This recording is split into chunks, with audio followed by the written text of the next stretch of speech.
I find myself giving it more thought than usual.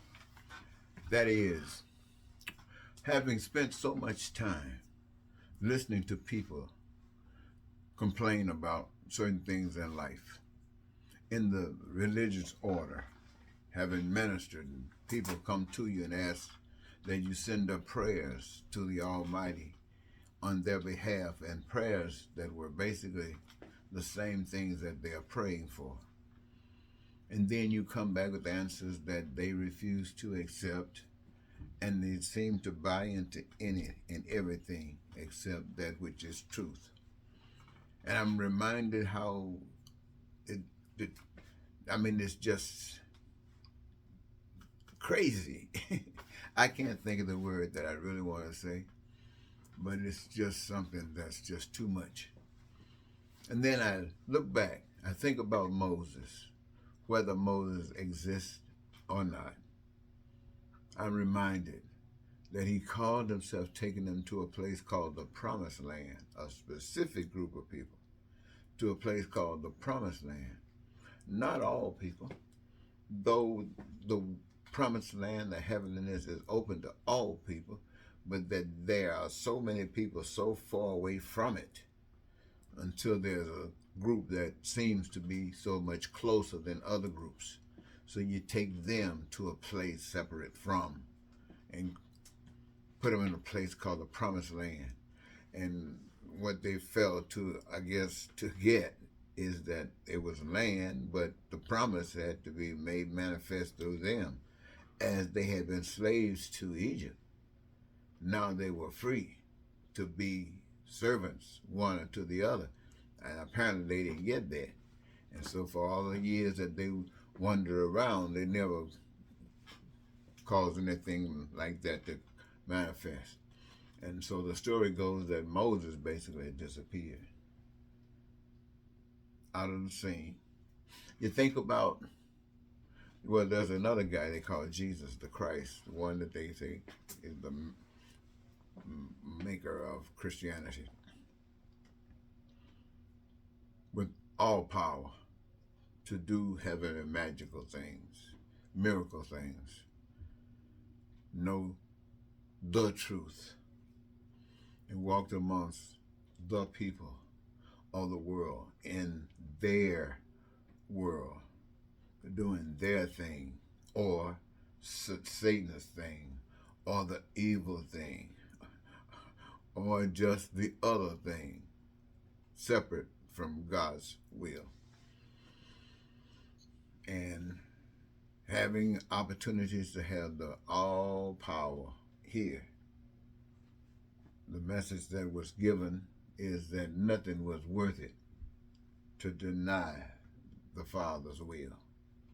And so that said to anybody that's listening, especially when they went to the cross and asked that we be forgiven because we didn't know any better, we were stupid. Yet there this big powerful one is on a cross stating that this is the way out. It didn't have to be there, telling us this is the way out. Which means if you don't want to be in hell, you can choose not to be in hell. This is a way that you can authenticate yourselves to say that I have done all I can to enlighten this place, but now I can do no more. And so it's time for me to just stand on principles on one particular thing, on all things, and let them just find some reason to kill me. Or maybe just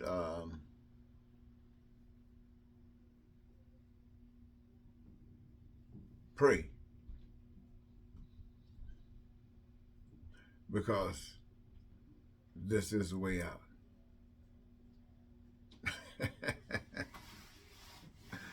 Now, what is the message? What is the message? The message there is this, is that there are many people calling themselves children of God. You heard of the 144,000. You've heard of all the people on earth that ever been created ended up in heaven. And you can say that that won't be happening. Why? Because No one that does not want to be in heaven will be in heaven. And anyone that wants to be in heaven is going to have to stand up in the real world against some hell. Yes, you're going to have to stand up against some hell. You're going to have to prove that you're real. Let me say it again. Anyone that's talking about some heaven and really mean it, you're going to have to stand up on this earth, wherever you're at, against some hell. You're going to have to prove yourself. Who are you proving yourself to? You're proving yourself to yourself, and you're proving yourself to the rest of society. That this God that no one can see is being expressed through you for standing for what is truth and willing to give your life so that others can see that it is worth dying for, because to die for it means to live for it. Hey! Now, there you go. Everybody else talks about heaven, but people cling to the world. They cling to it. They know the world. They know it quite well. They know nothing about heaven.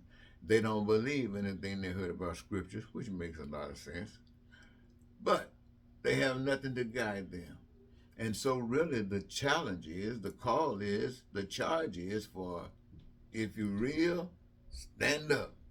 What are you waiting on? What are you waiting on, Eddie? What are you waiting on, John?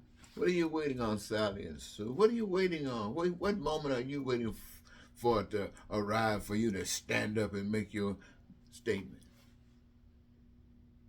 Well, I guess you can't go before that moment. But that moment will be calling.